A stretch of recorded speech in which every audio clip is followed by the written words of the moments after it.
The Lion Claws tradition started 13 years ago, and out of dare and a joke, and yeah, the truth. Back then, Mr. James Tai of a company called Airsoft Elite that is in Taiwan now, and a young man who was working for James at a time named Walter Chang, and who is, of course, today's CEO for Airsoft GI. And the three of us were having lunch, and I'm like, 9/11 happened. My day job, some of you know, is visit SoCal.org and special USANKT.com, tourism, marketing, promotion, celebrity events. That's what I do. That's my day job. After 9/11, I lost everything. My two main clients, Russia and Japan, no longer wanted to come to the United States. Japan's reason was everybody who go to USA will die. Watch CNN, believe everything they say. If you go to America, you will die. Yeah. When our own media is our own worst enemy, it's really tough. Russia, to understand Russia is very simple. You look into the mirror, you see Russia, identical twin. Their attitude is exactly the same as ours. They believe they're the only one, they're number one, and when our president said, you're either with us or against us, when other people say that to us, our reaction will be, right? So they had the same reaction. And so we lost that business too. So for one whole year, couldn't find work, zero income, nothing. Some people are experiencing that in this economy, but that was my experience 13 years ago. So my friends was like, hey, dude, Colonel Danny McKnight, Sergeant Ken Miller, Colonel Paul Longbeer, all these amazing military heroes and VIPs. Why don't you get them to play airsoft? Remember, this is 13 years ago. My reaction was, airsoft? I never heard of that. What the heck is that? You mean paintball? They're like, no, not paintball. Dude, airsoft is so much more realistic. And my initial reaction was, I'm not going to ask real American heroes to play soldier. Don't be retarded. And so they look at me, they say, you're the one who's retarded because it's an opportunity to do a team building event, inspire men and women to look up to the military. So, we were laughing and joking. I said, yeah, right. So since all airsoft guns are made in Asia, what should we call it? Crouching tiger, like flying, dragon or lion something. And so we were just sitting there eating and kidding. And they said, yeah, how about lion claws? Yeah, rah, rah. Yeah, Walter went to the bathroom and came back. He said, when he was, doing his business, he gave it some serious thought. He came back and looked at me very seriously. He said, John, don't you think lions have more than one claw? Shouldn't they be lion claws, not lion claw? You never know what could come out of a short visit to the bathroom. And that's what I remember about that experience. And when I first approached Colonel McKnight about Lion Claws 1, Colonel's reaction was, if you give me an opportunity to speak positively about U.S. servicemen and women, I will be there. And so I was very honored and very touched with his response. So we did Lion Claws 1 back then. Do we have anybody here who was a Lion Claws 1?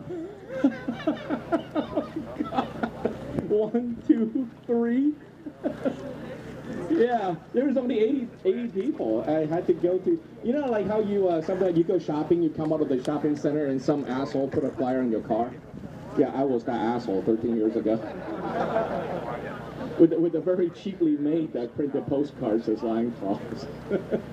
So that was 13 years ago, and we're very lucky for the program to continue this very meaningful tradition. Before I go on, it's every tradition out here in California in Lion Claws. We have a wonderful singer with us this morning who will perform our national anthem. Dave Storm! Hey, good morning, guys. Good morning. Are you guys all ready today? Okay. You guys ready today?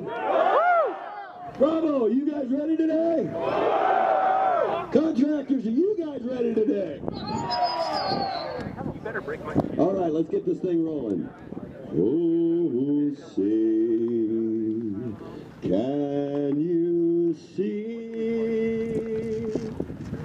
by the dawn's Early light was so proudly we hailed at the twilight's last gleaming, whose broad stripes and bright stars through the perilous fight, all the ramparts we watched were so gallantly streaming, and the rockets' red glare, the bombs bursting in air, gave proof through the night that our flag was still there.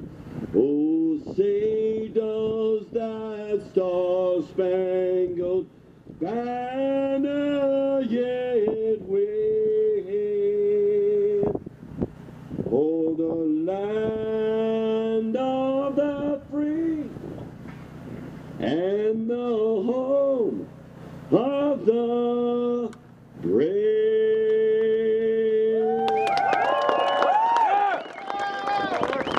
Singing it in the morning doesn't work for me, John. Thank you, brother.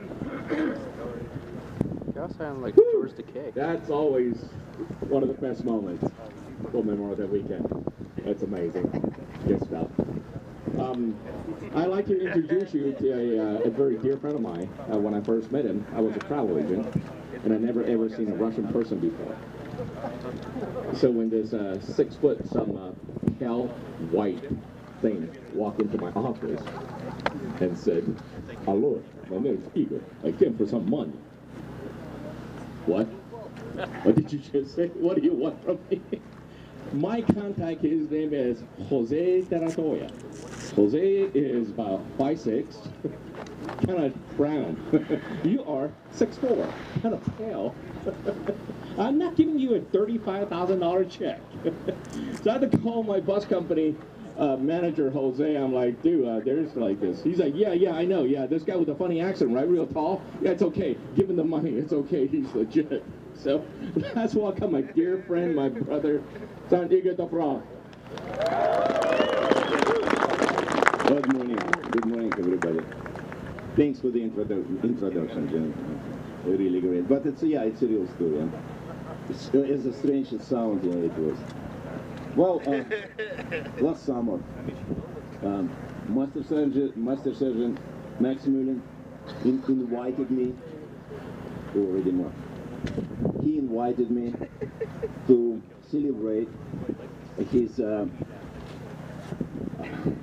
best day of his life when he became a member of an elite group, 75th Regiment Rangers Hall of Fame.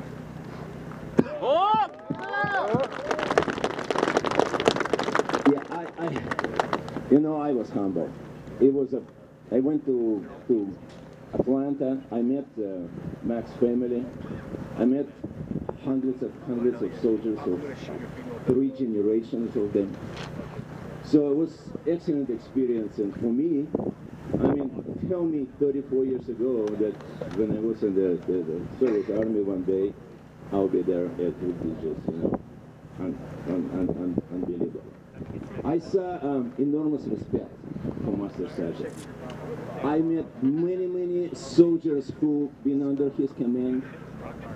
One guy told me he's a veteran on many tours. He said, yeah, I remember. I was cherry and was just a new soldier and tried to do hand-to-hand combats with Max, and I was from Texas, and Max put my ass in the ground, and I said, yeah, now I know my place.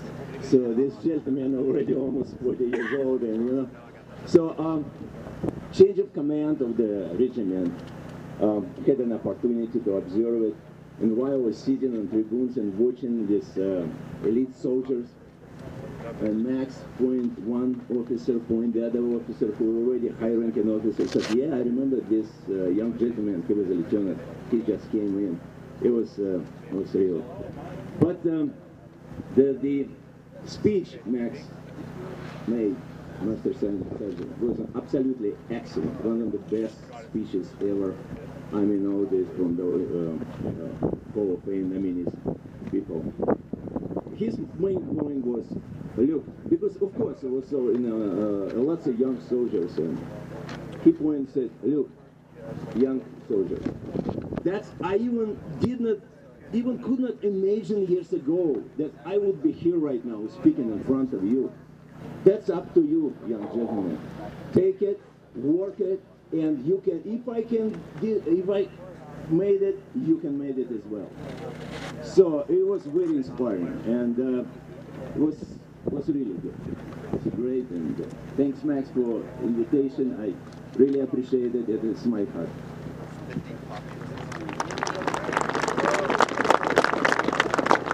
And of course I met Colonel McKnight and his wonderful best half, Linda, who actually rescued me. I got lost in a big hole. Oh, I forgot. It was the best vegetarian dish I ever ate. It was a gigantic piece of meat in the base with some vegetables around, you know, with, oh my God, it was so good. I was impressed. What? Yeah, for those of you who never met Sergeant Dobrov, he served with the 17th Airborne Brigade of the Soviet Army. And if you all seen Charlie Wilson's War, he was there on the other side of that war. Was it 79 or 80? 79, 1980, yep. So he's been around, done some, and seen some fun stuff. And Line Calls 1, we started with Colonel McKnight versus a dear friend of mine, Vietnam War Lord Blitch and Sergeant Ken Miller.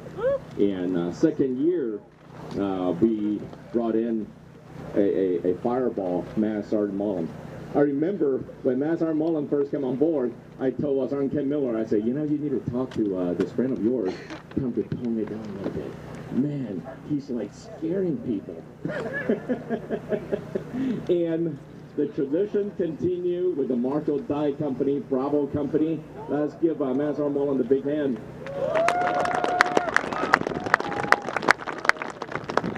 Good morning, Line Claws family.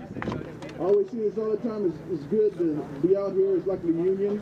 You know, we so co-mingle, you know, Alpha Company, Bravo Company, we just switch back and forth. But it's good to be out here. And I tell you, there's no other place I'd rather be on Memorial Day with my fellow Line Claws family. Cool? I'd like to show a hand to those who served in the military. Okay, I want to thank each and every one of you for your sacrifices that you did by serving in the military. And let's not forget what this day is all about, Memorial Day. Right? It's about the veterans. It's about the veterans of past wars, this war going on, and also future wars. So keep in mind the memory of those soldiers and what we're out here, what it's all about. Okay, and also, one thing, this is your first time, how many is your first time this Line Claws? Let me tell you something, you in for, this is the one, let me tell you, Line Claws is the best MilSim series in the world. This is the Super Bowl. Line Claws, and also Operation Irene. It doesn't get any better than this. This is the cream of the crop. This is the tier 1 of all MilSim. We have a person from East Coast his first time, right? He did a lot of the ops on the East Coast his first time here on the West Coast, and he's simply amazed, blown away. I also want to say thank you for those that served. We have Kyle. I remember Kyle when he first started. He was just a young man. Joined the service from Line Claws. Went to Iraq, served in Iraq, right? We got IEP. You know, he got a Valorous Award, and he's out. And let's give him a hand. Also, another man, Scott Ingles. Where you at, Scott? Scott Ingles, right there, another Line Claws alumni. This guy left a damn good job. And I remember he came to the colonel and I said, you know, I'm thinking about doing this. I want to really do that. I said, go for it. You only live once. Life is short. Life is nothing but a vapor. You know what? He went for it. This man went for it. 5th Group Special Forces. Let's give him a hand. And he started off with Line Claws. He started off with the Line Claws series. And also want to thank my brother, Igor DeBoer, right? Me and him are like twins separated at birth. I remember the first time I met Igor, it was at a Line Claws benefit with the Line Claws, War of Angels, right? And I remember we took a look at each other like, man, look at this thing, Tommy, man. And he looked at me and I'm like, who is this guy? And we just looked at each other, gave each other the one over, because we still both had that Cold War mentality. And then when the ice was broken, we've been inseparable ever since. And I like to thank Igor. 2013 was a very, very monumental day of my life. I was inducted into the Ranger Hall of Fame, which I'm still on cloud nine about that. And I was inducted into the distinguished member of the Ranger Training Brigade, which is like a Hall of Fame for Ranger instructors. And to have the opportunity to have two people that are so close to my life, Igor DeVork and Colonel McKnight, were there to watch me get inducted. And I tell you, to be inducted among some of the best, some of the legends in our Special Operations Forces is unbelievable. And Igor came all the way from the West Coast, and he had an opportunity to meet my family. And Igor said, "Man, do you think I should wear my uniform?" I said, "Yeah, wear it." And he came in full Russian regalia. And I'm serious, he went full Russian regalia, and he got there, he didn't know what to expect. And at that time, we had the Ranger Rendezvous, where we had the 1st Ranger Battalion and the 2nd Ranger Battalion, their 3rd Battalion was deployed forward. And they were having MMA competition inside the main hall. I said, "Igor, go over there while I went to rehearsals." Let me tell you something. Igor walked up in there. He walked up into that gymnasium. Full of Rangers, multiple deployments, Iraq, Afghanistan. And they gave Igor the once-over. And this one Ranger came out of the crowd and said, "You Igor DeVork, aren't you?" "Yes." He said, "Man, we follow you on line claws. We follow you on the videos."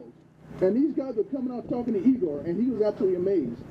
And also in the main hall, he had the opportunity to meet the post commander.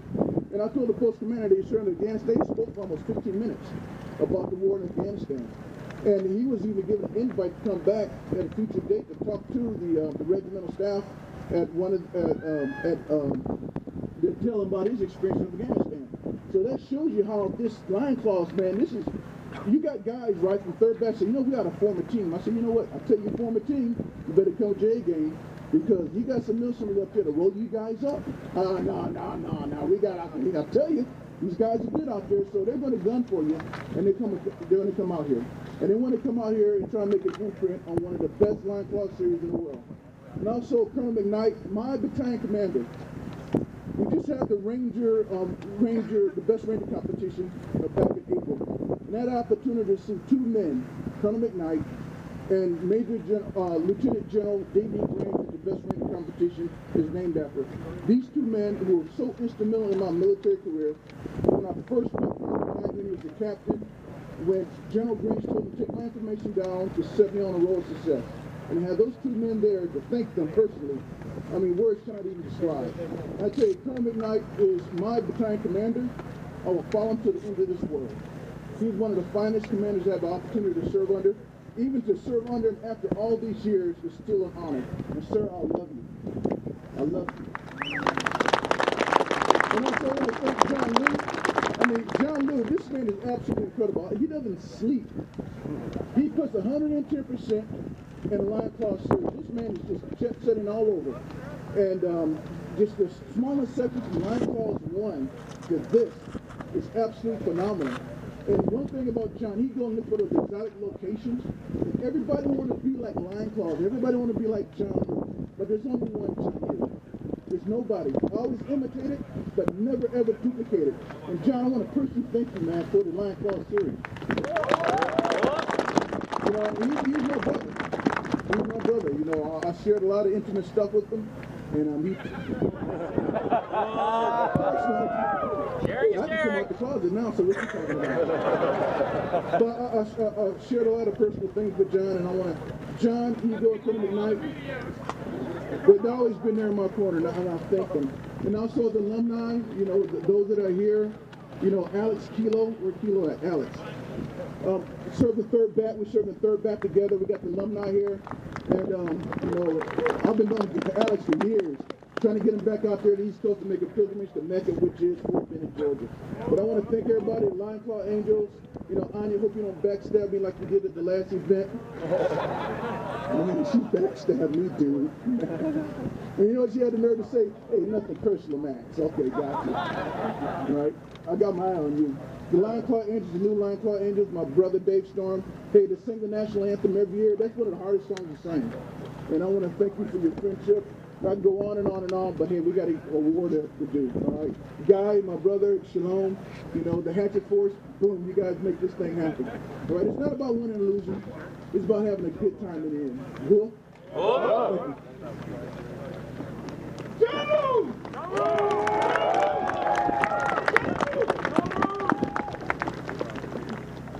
Oh man, yeah, it's a fantastic tradition. I just want to add one thing about that. How many of you, so many of you are probably so young to know what this movie is. Okay, Apocalypse Now. How many of you have heard of it? What? And y'all remember that crazy Colonel Kurt? No, that's not Colonel McKnight. That is Scott Ingalls. Scott Ingalls was one of the Lion Claw's chief of staff a few years back. And in his civilian life back then, he's a very successful commercial producer. You know, his clients include very well-known retail chain TV commercial. That's what this man did. Very comfortable life. And with Lion Claw series, he was very inspired by Colonel McKnight, and he decided he wanted to join that set. Bro, was it what, you were what, 40? 41, right? The cutoff was 42. 41. He joined the army. And just like the movie. Yes, he joined the special forces. He did the parachute jump. The break the backs of all 19-year-olds. Okay, the good thing is he's not crazy like Colonel Kurtz. But that's our dear friend Scott Ingalls, and he made it all the way. And Sam, he's a crazy man and a wonderful man. Love you, bro. Yeah, and Kyle, of course, when he first came to Lion Claws, you needed a parental consent form, didn't you? So for those of you young guys, how many of you are here? I think there are like 16 or so of you. Yeah, the parental consent form is just a test to make sure you follow orders. It's nothing against your age. Look at Kyle, you know. He came and needed all that stuff and joined the joined the CAV, the first CAV, serving in Iraq. Yep, your patrol, hit IED, you pull all your wounded teammates out of the vehicle and all that kind of good stuff. There are a lot of wonderful people out here, and it's all about the military. And speaking of the military, I was so inspired to the Lion Claws event because of this wonderful man who is so not about himself. When I first met Colonel McKnight over the phone, it was, 14 years ago, for an event called Weekend of Heroes. And we wanted to honor somebody from Black Hawk Down. I called Jerry Brockenheimer Production, and I say, my name is John Liu, we're doing Weekend of Heroes, Black Hawk Down movie just came out then, right? About 14 years ago. And I said, can we borrow some props? And being studios, they very politely told me to go F myself in so many ways. Kind of like BA. Oh, shit, did I say that out loud? So they told me to go F myself. And I thought, okay, fine. Maybe I'll call my friend Sergeant Miller, see if he knew any Black Hawk Down veterans. So, we found two in Texas. And talked to them. They're not well. And that's understandable. So I figured, you know what? Maybe I should ask for the colonel. Everybody else said no. But the worst thing they can say was no. So I call Fort Benning, Georgia, operator, switchboard, just like that. I should work for Avon. And I called them. I said, I want to talk to Colonel McKnight. They said, what do you want with Colonel McKnight? I said, we want to honor Colonel McKnight and want to make an action figure out of Colonel McKnight. They said, you want to make a doll? No, ma'am, not a doll, an action figure. Okay, that's a doll, sir. So, I got that don't call us where I call you, right? And I kept calling back. I finally argued enough. They let me talk to the command sergeant major, who was a very nice man. He said, look, your enthusiasm is quite commendable, and you're also a pain in the ass. I'm going to give you Colonel McKnight's secretary's phone number, and that's about all I can do for you. Fair? I said, yes, sir. That's very fair.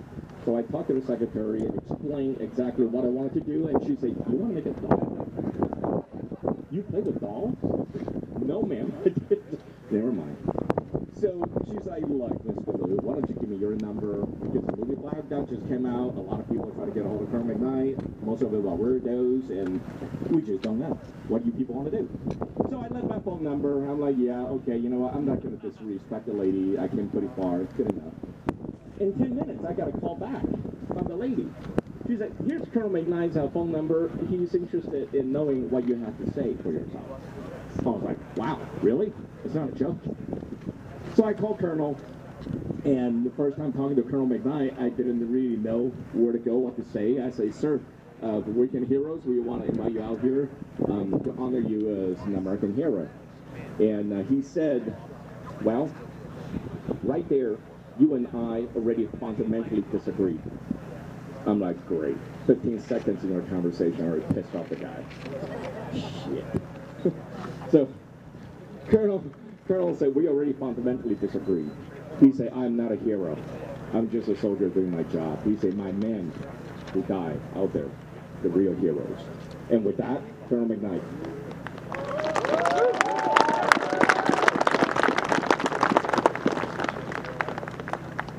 He talks way too much, man. But one thing I want to say about Scott and I became very, very close, to say the least. He has just signed out of the Army, and he's on his terminal leave now. He has spent 5 of the greatest years that I promise you, he would tell you that he could have ever spent in his life. And he's got a great family, and he's going to be a great success. But Scott, I'm thrilled to see you here, and I thank you for that service that you gave us. Now, this trio back here. I don't usually get to talk last. This is more fun when you get to talk last, okay? You know, when I think about Igor, and we're working together this weekend, we have, you know, sometimes we are. I love being around Igor because when he speaks, I only catch every third word. And it's not really because of the way he speaks. I don't hear well, so if you don't speak real clear, I don't care if you're speaking English. I don't, you know, get it all. But, you know, Igor says something, I get every third word, and then I say, okay. And then he goes and does what he's going to do, you know? It's just great. And with Max, Max and I go back so far that it's really even hard to explain and understand. But without a doubt,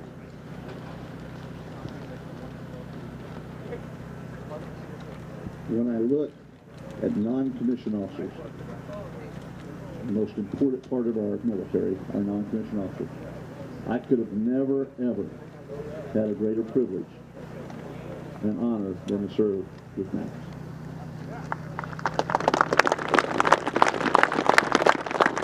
Then you have John Lou. And if I remember correctly a moment ago, John said that he was, you know, putting flyers, you know, and he said, you know, you hear about people that do that and they're assholes, and he said he was that asshole. He still is. He hasn't changed, okay? Please understand that, okay? He just does it a different way. Anyway, Dave, great job again, as always. And all of you, this weekend's about y'all, okay? And you've heard me before, and I'll say the same thing again. The most important thing to me is your safety while you're out here. I expect everybody on Sunday afternoon to be able to go home safe and sound with no injuries. You do that by taking care of each other. The person on your left, the person on your right. You shouldn't be out here wandering around by yourself. If you get shot, you need to get shot together, okay? You regen, you stay together. But you take care of each other out here so that on Sunday afternoon, everybody's happy, they're going home safe, and they didn't have any injuries. So really make sure and the weather's supposed to be perfect. It really is. So I don't think that's going to be an issue at all. And then the other thing that's important to me is when you do leave here on Sunday, and I'll say it again Sunday to you, you go home safe and sound, you do the right things when you're going home. If you're tired, you make sure that you do whatever you're going to do, okay? But that's important. Now, why we're here? We're not here just to play a game. We're here honoring what has been done before us. What has been done before us by men and women in uniform for a long time. Memorial Day, people need to